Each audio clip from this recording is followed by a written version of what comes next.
नमो अरिहन्ताणम् नमो सिद्धाणम् नमो आयर्याणम् नमो उपाध्यायाणम्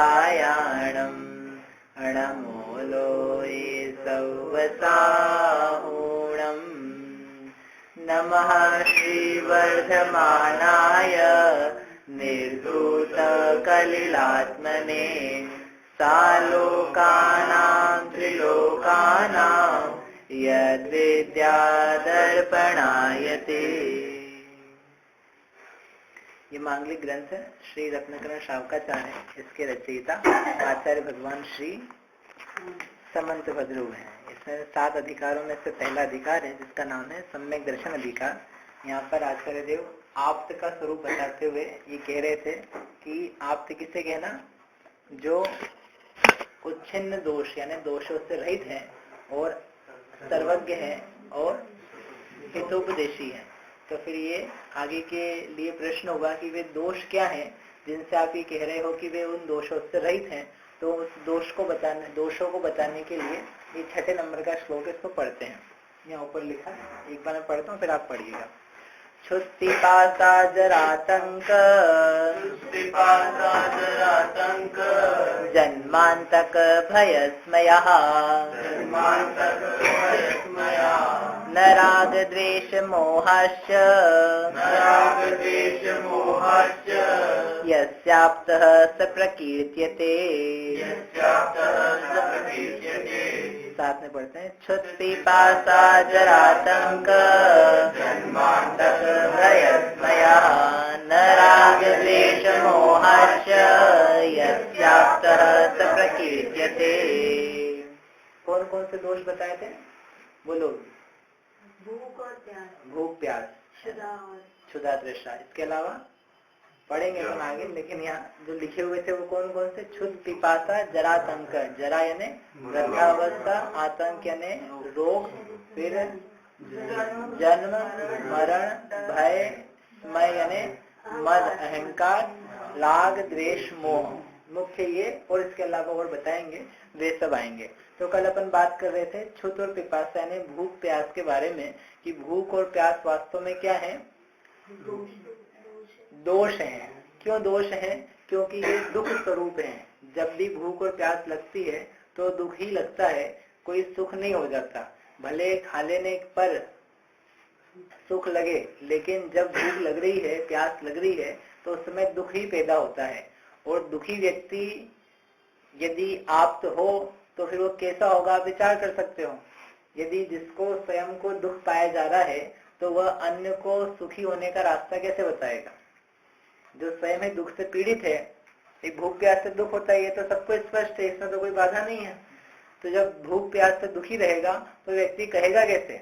पहले उसको भोजन कराओ, पहले उनका पेट भरो और फिर ये बताएंगे।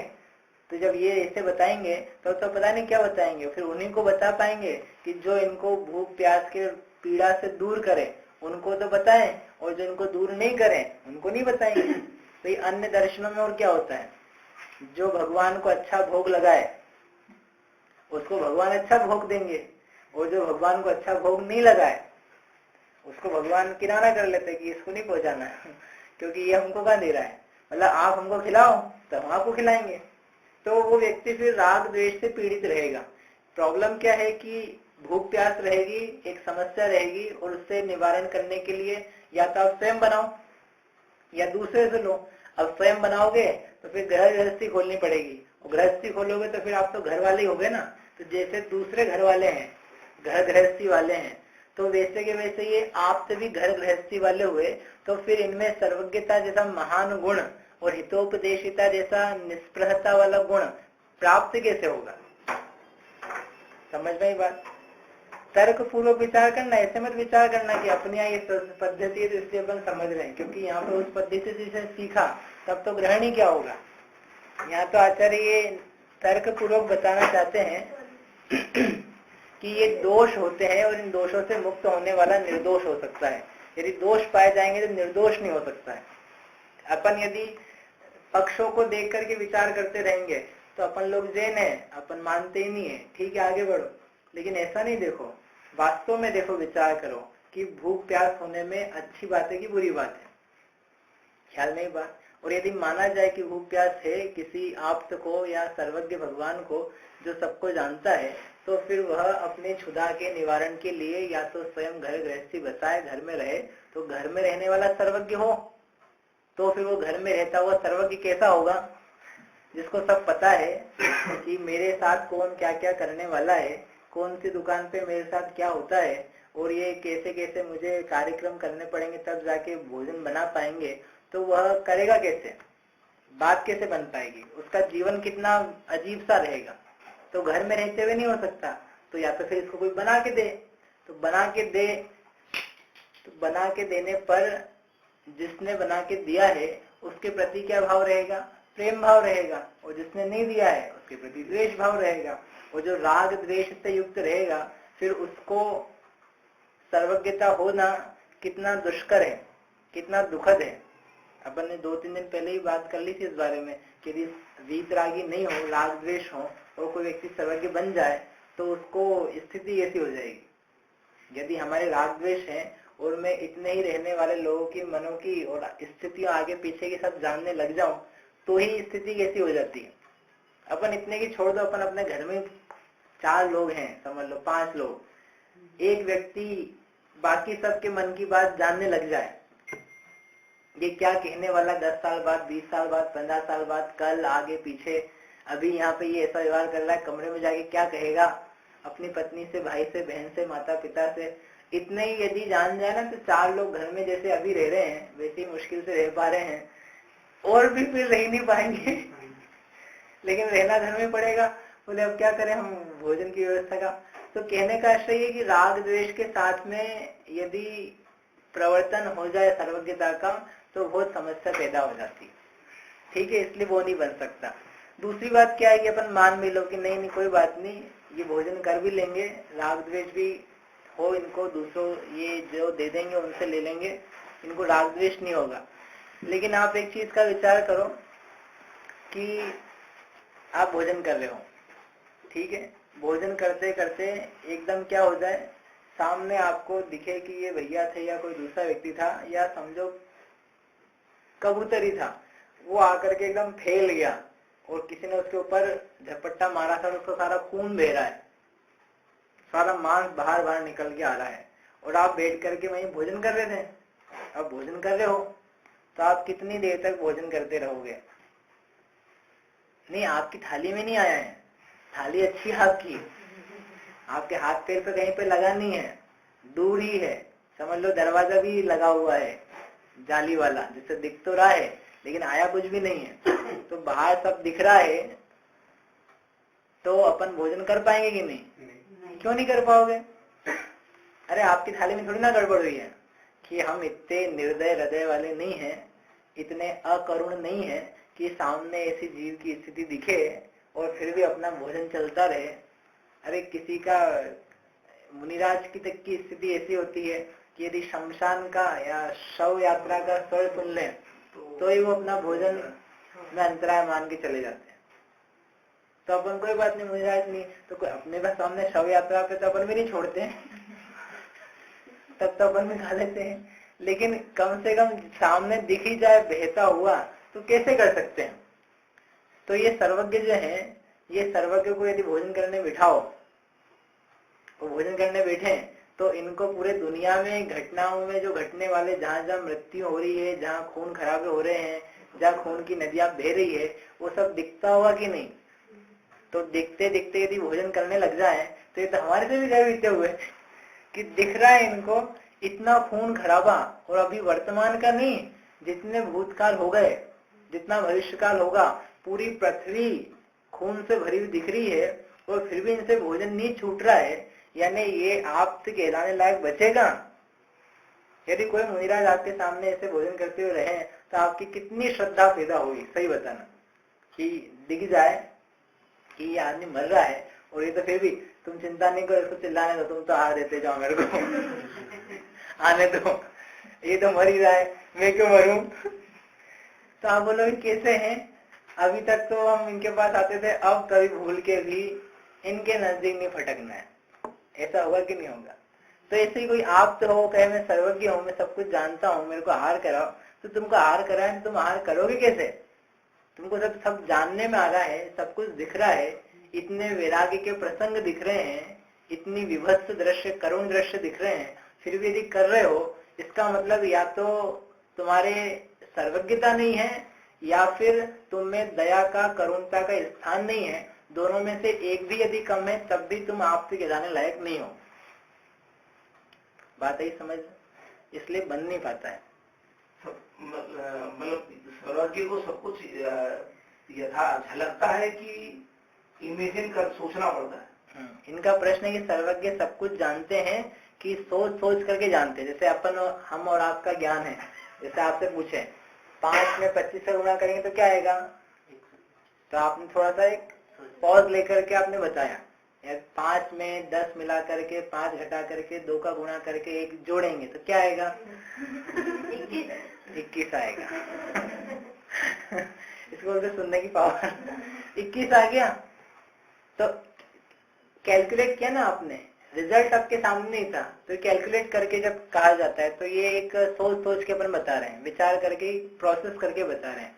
सर्वज्ञ भगवान का ज्ञान ऐसा नहीं होता कि आप उनसे पूछो महाराज हम 3 भाव पहले कहाँ थे, 5 भाव बाद कहाँ जाएंगे, तो बोलेंगे रुको अभी जरा देखता हूँ, पहले पृथ्वी पे देख लूं फिर तुमको बताता हूँ।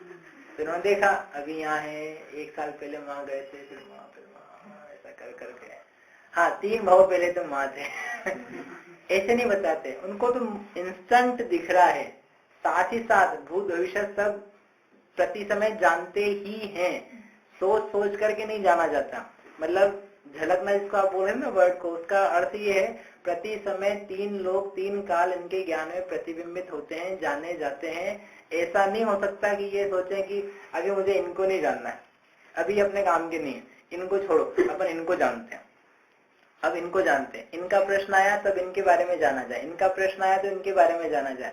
ऐसा नहीं, ये तो जितने लोग हैं, प्रश्न हो उनके बारे में चाहे नहीं हो, ये सबको अनिवार्य रूप से जानते ही हैं, बिना जाने रह ही नहीं सकते हैं।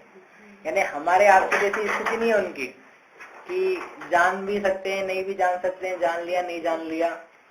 हम जैसे ऊपर क्या कहते हैं, जानने से हटा सकते ना किसी चीजों को, भूल गए जैसे अपन चीजें, तो उनके साथ भूलने का कुछ काम नहीं है।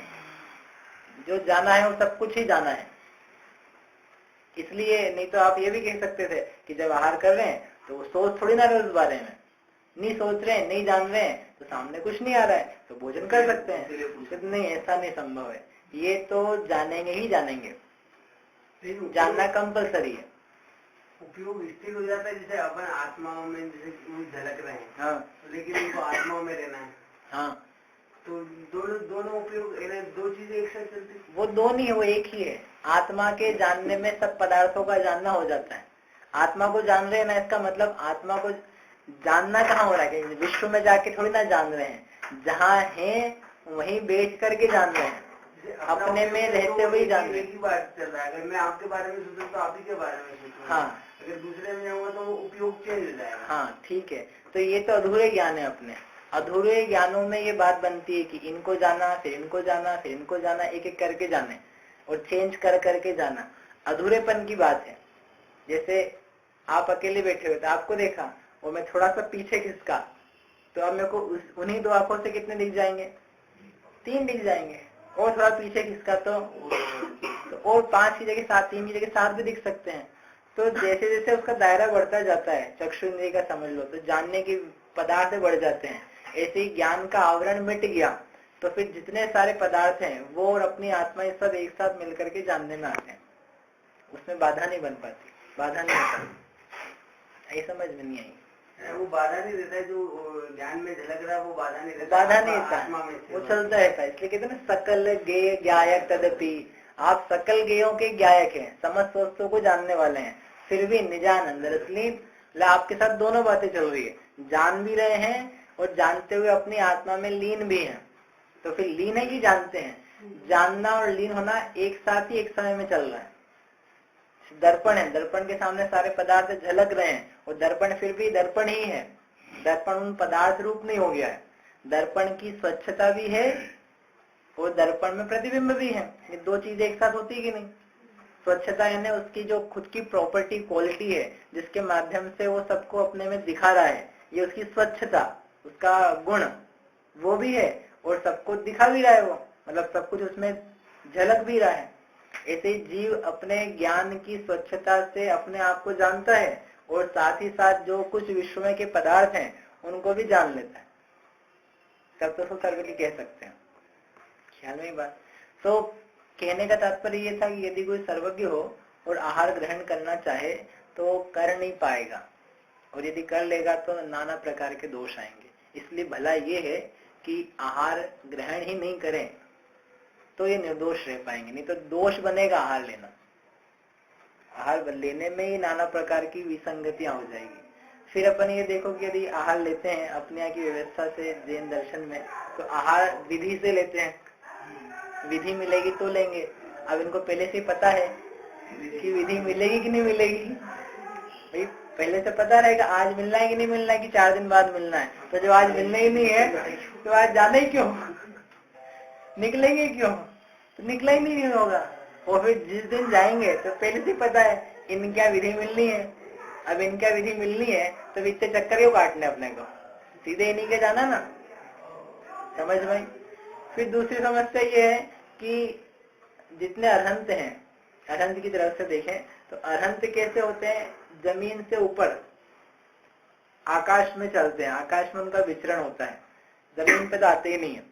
जैसे ही केवल ज्ञान होता है तो जमीन से, भूमि से 500 धनुष ऊपर, वे कर्मों का भार समझ लो हल्का हो गया तो ऊपर चले जाते हैं। पूरे ऊपर नहीं चले जाते हो, 500 धनुष ऊपर, लगभग 1.25 किलोमीटर टाइप से इतने चले जाते हैं। अब ये आहार लेंगे तो श्रावक लोग ऊपर जाएंगे कि ये नीचे आएंगे। श्रावक तो ऊपर जाने से रही है कि साहब महाराज क्या क्या ऊपर लेके आए, वो कैसे जाएं, और ये नीचे आए तो ये अपनी उच्चता छोड़ करके इनको नीचे आना पड़ा, तो इसका मतलब दोष ही हुआ ना। यदि दोष नहीं होता तो कितना अच्छा होता। इस प्रकार भी इन दोष और गुणों के तरफ से विचार करें तो ये समझ में आता है कि वास्तव में भोजन करना और प्यास लगना, भोजन के साथ की जो व्यवस्था है, ये सब दोष रूप ही है। इसलिए अरहंत को या आप्त को या जिसको अपन निर्दोष कहना चाहते हैं, उन्हें इन 2 दोषों से रहित तो होना चाहिए। लेकिन फिर प्रश्न होता है कि यदि आहार नहीं लेंगे, भोजन नहीं करेंगे, तो ये शरीर का क्या होगा, शरीर कैसे टिका रहेगा। भाई शरीर को जब तक नहीं दिया जाए तो टिकता नहीं है। भले 1 दिन हो जाए, 2 दिन हो जाए, 5 दिन, 10 दिन, 6 महीना, साल भर, लेकिन फिर भी आपको कुछ ना कुछ करके तो देना पड़ेगा ना, नहीं देना पड़ेगा। ऐसा दिखता है सबको कि बिना आहार के शरीर टिकता ही नहीं है, इसलिए आहार लेना आवश्यक है। और इनकी आयु तो लंबी लंबी भी होती है, लाखों वर्षों की भी हो सकती है, और लाखों वर्षों तक फिर ये बिना आहार के टिकेंगे कैसे। इसलिए हम ये कहना चाहते थे कि आहार लेना चाहिए, और आहार लेते हैं इसलिए कोई दोष नहीं है। तो आचार्य भगवान समझाते हैं कि देखो आहार, ये शरीर का टिकना है, इसके टिकने में अकेला आहार ही कारण नहीं है। शरीर के टिकने रहने, बनाए रहने में अनेक कारण है। आहार करते रहने से क्या शरीर टिका रहेगा?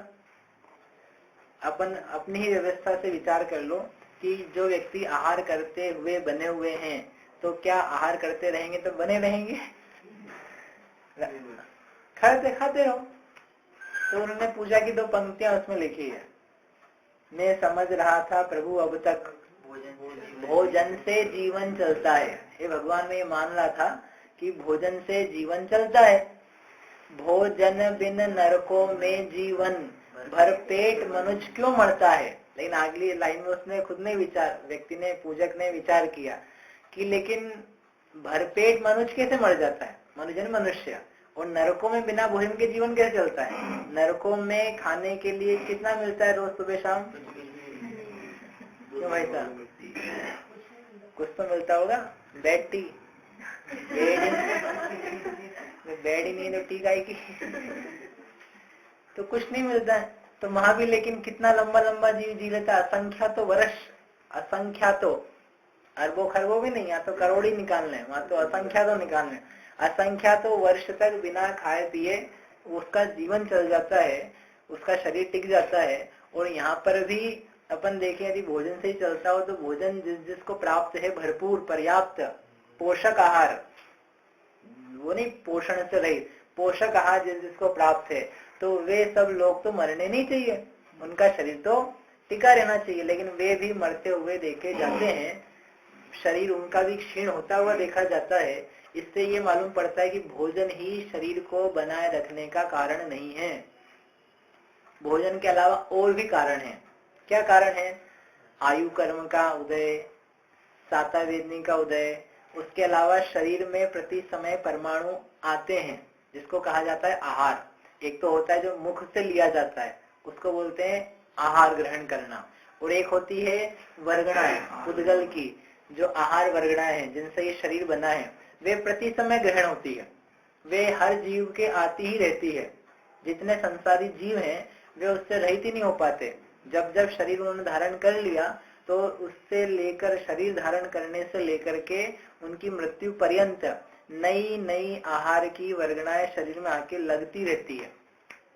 आप लोग यहाँ बैठे हो तो कोई आहार तो नहीं कर रहे हो, आप बोलोगे वैसा आहार तो नहीं कर रहे हैं, लेकिन जो शरीर में वर्गणाएं हैं, परमाणु हैं, पिंड, वे तो आ ही रहे हैं, निरंतर आते रहते हैं। मंदिर में जाके आप आहार करते हो क्या? नहीं करते हो? पक्का? हाँ, वैसा नहीं करते, अच्छी बात है, मुख वाला। लेकिन ये सारे शरीर में नई नई वर्गणाओं का आहार जो है उसको भी आहार कहा जाता है, वो होता रहता है। समझ में? उसको बोलते हैं नो कर्म आहार। क्या कहते हैं? नो कर्म। ये शरीर का नाम है नो कर्म। इस नो कर्म रूप शरीर को बनाए रखने के लिए जो आहार वर्गणाएं ग्रहण की जाती है उसका नाम है नो कर्म आहार। ये कब होता है? ये जीवों के चलता रहता है। कब कब? प्रति समय, यानी बिना किसी रुकावट के। और उसमें यदि परमाणु भले भले प्रकार के आते रहते हैं तो ये शरीर इसका टिका रहता है। ये तो आपने आप की बात कही, आप ग्रंथ पढ़ के देखोगे तो उसमें रिद्धियां हैं, ऐसी रिद्धियां हैं। एक होती है उग्र तप रिद्धि, दीप्त तप्त रिद्धियां ऐसी। उस एक रिद्धि का स्वरूप ऐसा है, जैसे ही दीक्षा धारण करी और रिद्धि प्रकट हो गई, समझ लो जब भी रिद्धि प्रकट हुई तो उस रिद्धि के प्रभाव से एक दिन का उपवास, फिर एक आहार किया, फिर अगली बार ने अब एक आहार हो गया, अब 2 उपवास, फिर आहार, फिर 3 उपवास, फिर आहार, फिर 4 उपवास, फिर आहार, ऐसे एक दिन बढ़ाओ। फिर ऐसे करते करते कहाँ तक पहुंच गए? साल भर तक। 1 साल का उपवास, 1 आहार, फिर 1 साल 1 दिन का उपवास और 1 आहार, फिर 1 साल 2 दिन, 1 साल 3 दिन, 1 साल 4 दिन, ऐसे बढ़ाते बढ़ाते बढ़ाते कब तक? तुमने लिखा है जीवन पर्यंत। जीवन पर्यंत एक एक दिन बढ़ाते हुए, घटाना नहीं है। एक तो वो व्रत होता है सिंह निष्क्रीडित, उसमें क्या बढ़ाते हैं, फिर बढ़ा के घटाते घटाते वापस एक दिन पे आते हैं। इसमें घटाने का कुछ काम नहीं है।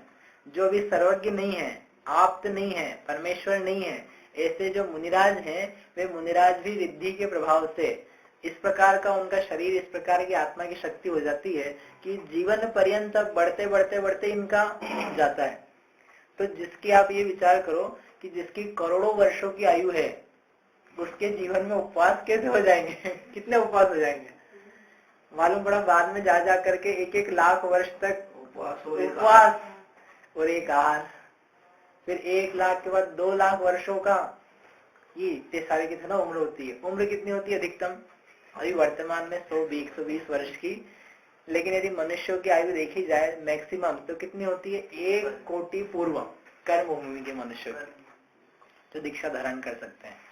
1 कोटि पूर्व, 1 कोटि, कोटि यानी करोड़, 1 करोड़ पूर्व। पूर्व क्या होता है? पर्व। पूर्व क्या होता है? ये तो बताना चाहिए ना, आपका नाम पर्व है। पूर्व क्या होता है? पूर्व यानी होता है 70,56,000 करोड़ वर्ष। कितने? 70,56,000 करोड़। इतने हुए वर्षों का एक पूर्व, और इसमें करना 1 करोड़ का गुणा, तो कितने हो गए? 70,56,000 करोड़। करोड़ करोड़ को बोलते हैं शॉर्ट में कोड़ा कोड़ी। 70,56,000 कोड़ा कोड़ी वर्ष, इतनी लाइफ होती है एक मनुष्य की अधिकतम। और समझ लो उसने 8 वर्ष की उम्र में दीक्षा ले ली, दीक्षा लेकर के रिद्धि हो गई, अब ये रिद्धि चल रही है। अब आप सोचो 1 दिन 2 दिन आप मैथ से करके लिया ना सर, कि ऐसे करते करते 70,56,000 कोड़ा कोड़ी वर्षों में कितना मैक्सिमम उपवास जाएगा, कितने वर्षों का, लाखों वर्षों का हो जाएगा। तो ये तो आपसे भी नहीं है, करोड़ करोड़ का ही हो जाएगा। आप एक ही निकाल के आप निकाल लेना, हमने निकाले नहीं कभी इतना हो जाएगा। और ये तो आपसे भी नहीं है। कहने का मतलब रिद्धि का ही जब इतना प्रभाव है कि क्षुधा रूप चीज होती नहीं है और बिना उसके भोजन ग्रहण किए भी शरीर टिक जाता है, तो फिर ये तो महारिद्धिवान है जो सर्वज्ञ बन गए, यानी इनके आवरण कर्म पूरे ही नष्ट हो गए, दुख सारा नष्ट हो गया, मोह नष्ट हो गया, तो अब इनके आहार ग्रहण करने रूप कार्य नहीं हो सकता, इसलिए क्षुधा संबंधी दोष की इनमें संभावना भी नहीं है। ऐसा जानकर के समझना कि क्षुधा तो दोष रूप होने से इन आप्त में नहीं हो तो ही आप्त हो सकते हैं। यदि इनमें क्षुधा पाई जाएगी तो ये आप्त कहलाने के योग्य नहीं रहेंगे। और वैसे भी जगत में जितने बना रखे ना इन लोगों ने, तो वो बनाए तो क्या है, अपने लिए है, और नाम लगाते हैं भगवान का। खाना किसको है, खुद को, और नाम किसका लगाना, भगवान का। भगवान का 56 भोग लगेगा। आप सब लोग शाम को आना प्रसादी के लिए काय की प्रसादी, अब जो बचेगा भगवान के खाने के बाद आपको खिलाएंगे तो मैंने भगवान ने क्या खाया, भगवान ने तो छुआ तक नहीं है। मतलब मोतीचूर के लड्डू हैं भगवान के नाम के, वो भगवान देख भी नहीं खा रहे, खा कौन रहा है फिर, तो भक्ति खा रहे हैं सारे। कहने का मतलब क्या, लोग खान पान में रुचि है, तो उन्होंने कहा कि बढ़िया काम है, भगवान के नाम पे आगे हो जाएगा और लोग भी आ जाएंगे, तो बढ़िया, धर्म का धर्म हो, खाना पीना भगवान को भोग भी लगाया और भगवान को भी लग गया, अपन ने भी खा लिया। तो लोगों की ने अपनी राग द्वेष की प्रवृत्ति के कारण से ये भगवानों को ऐसा बना दिया।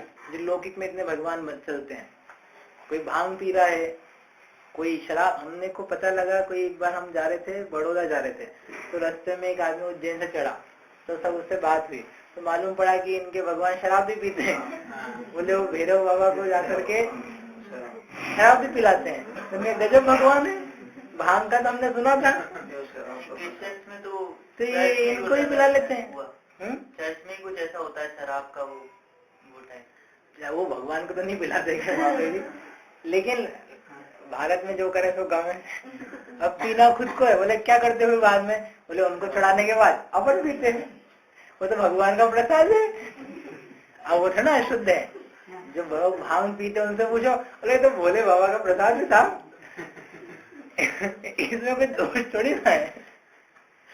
ये भली बात है, कल को वो जहर भी खाया था उन्होंने, तो तुम जहर भी खिलाते हो, बोले तो भोले बाबा का प्रसाद है। उनकी कहानी, समुद्र का मंथन किया और फिर जहर पी लिया और कंठ में रुक गया, तो उनका कंठ नीला हो गया, नीलकंठ इसलिए नाम है। सब नाना प्रकार की कथा है। तो फिर एक काम करे, जहर भी खिला दे तुमको। कहने का मतलब ये है, ये तो रागी द्वेषी लोगों की प्रवृत्ति है। ये संसार में नाना प्रकार की विपरीत मत उन्होंने बातें चला रखी है। वो भोला जी सोचता नहीं है, विचारता नहीं है, जो चल रहा है इसको भी अच्छा लगता है, खाना पीना अच्छा लगता है, तो खाने पीने वाले भगवान अच्छे लगते हैं। लेकिन ये विचार कर ले जी एक बार कि भूख तो इतना बड़ा दोष है, इससे इतना दुख होता है। यदि भगवान भूखे हैं तो ये कितनी बड़ी गंदी बात है। मतलब इनको भगवान कैसे कहा जाए, जैसे हम वैसे ये है। जैसे हम भूखे हैं, हम भूख से पीड़ित हैं, संसार की चारों गतियों में जीव भूख से पीड़ित है, वैसे ये भी तो पीड़ित है। तो ये भी गति वाले हुए, ये भी तो दुख से सहित हुए। जो दुख से सहित हो वो दुख से रहित होने की बात क्या बताएगा। इसलिए ये दोष इनमें नहीं होना चाहिए। अपने यहाँ तो इतनी अच्छी परंपरा है कि अपन पूजा में ही रोज जाके बोल के आते हैं। कल भी कहा था, क्षुधा रोग विनाशना है। हे भगवान, हम ये अच्छी गहराई से महसूस कर रहे हैं कि ये क्षुधा रोग है। बहुविध खाद्य पदार्थ खाते हार गए हम संसारी, भरा पेट फिर खाली होता, पुनः भरा यह बीमारी। बहुविध, बहुत प्रकार के खाद्य पदार्थ खाए, खा खा के हम हार गए। हारे का अपन तो अरे खा खा के हार ही जाता है, खा खा के लोग थक जाते हैं, थक गए खा के। और फिर भरा पेट फिर खाली होता, फिर भरा फिर खाली, फिर भरा फिर खाली। ये बीमारी, इसको बीमारी क्यों नहीं लगती है अपने को, क्योंकि जो काम अपन बचपन से करते आ रहे हैं ना, उसमें लगता ही नहीं ऐसा कि कुछ ना कुछ गड़बड़ है, कि तो नेचर है। जैसे थोड़ा सा एक आपको थोड़ा खराब लग सकता है, लेकिन विचार करने के लिए कहते हैं, शरीर में से मल का और मूत्र का विसर्जन होता है, निकलता है। किसको खराब लगता है? खराब मतलब दूसरे का सबको खराब लगता है, लेकिन स्वयं के शरीर से मल मूत्र का विसर्जन होता है, किसी को कोई विकल्प नहीं होता। मतलब ऐसा नहीं विचार जाता कि अरे अपन कितने घिनौने शरीर में रह रहे हैं। क्यों? क्योंकि बचपन से जब से जन्म लिया तब से वो क्रिया ऐसी हो रही है, तो ऐसा लगता है तो नेचर है, तो स्वभाव ही है, इसमें क्या है, इसमें गंदी बात क्या है, ये तो होते ही ऐसा। तो वो गंदा होकर के भी गंदा नहीं लगता है। ऐसे ही भूख जो है, क्षुधा है, प्यास है, ये लग रही है, ये दोषपूर्ण है, ये खराब है, ये दुख को देने वाली है, लेकिन वो बचपन से हर गति में इस प्रकार की लगी हुई है कि ऐसा लगता है इसमें गलत क्या है। यदि भगवान भी खा रहे तो इसमें गलत क्या है, ये तो होते ही है। तो ये विचार ही नहीं कर पा रहा कि कोई व्यक्ति ऐसा भी हो सकता है कि जिसमें ये दोष हो ही नहीं, मतलब ये कल्पना से बाहर जा रहा है इसके, तब तो इसने भगवान तक को खिलाना चालू कर दिया। लेकिन आचार्य महाराज कहते कि नहीं, ऐसा नहीं चलेगा। मतलब चलेगा मतलब हम कोई नया बना नहीं रहे हैं, ये दोष को आप ग्रहण करो कि दोष ही है, भले हमें पाया जा रहा है, लेकिन ये दोष है, इसलिए इनमें दोष नहीं होना चाहिए। इसलिए अब जब हरंत के दर्शन करो, ये विचार करके करना, ये भूख से रहित हैं, ये प्यास से रहित हैं, इनको कभी भी भूख नहीं लगती है, भले करोड़ों वर्ष तक भी शरीर में रहें, और जब शरीर इनका छूट जाए, छूट करके ये सिद्ध बन जाए, तब भी ये भूख से रहित हैं। आप देखो कितना अद्भुत एक परिणाम पैदा हुआ। अभी अपन दर्शन करते हैं, दर्शन कर लिए, लेकिन ये गुणवान है, दोष रहित है। क्या दोष से रहित है? भूख प्यास के महादोष से रहित है। एक एक गति का एक एक प्राणी जिस दोष से दुखी है, उस दुख से ये मुक्त हैं, तो कितनी महान सुख से सहित होंगे। एक बार देखो सर इस बार इस रूप में इनको, तो आपको आनंद आएगा कि वास्तव में महान है और संसार के सारे भगवानों से श्रेष्ठ हैं, अलग हैं और सत्य भगवान है। फिर आपको समझ में आएगा कि इनका श्रद्धान करना क्यों आवश्यक है और अन्य के श्रद्धान में हम क्यों नहीं पड़े, ये दोनों का डिस्टिंक्शन हो जाएगा। फिर अपना श्रद्धान से सिर इनके आगे झुकेगा, अन्यत्र नहीं झुकेगा। दोषवान के दोष दिख गए, अब इनको क्यों पूजा जाए, क्यों माना जाए। और भले नहीं तो डंडा लेके पीछे पड़े रहो, इनको नहीं पूजो, इनको नहीं पूजो, इनको पूजो, तो व्यक्ति को लगता है तो पक्षपात है, जैन में हो गए तो ऐसा कह रहे हैं, हिंदू में होते तो ऐसा कहते।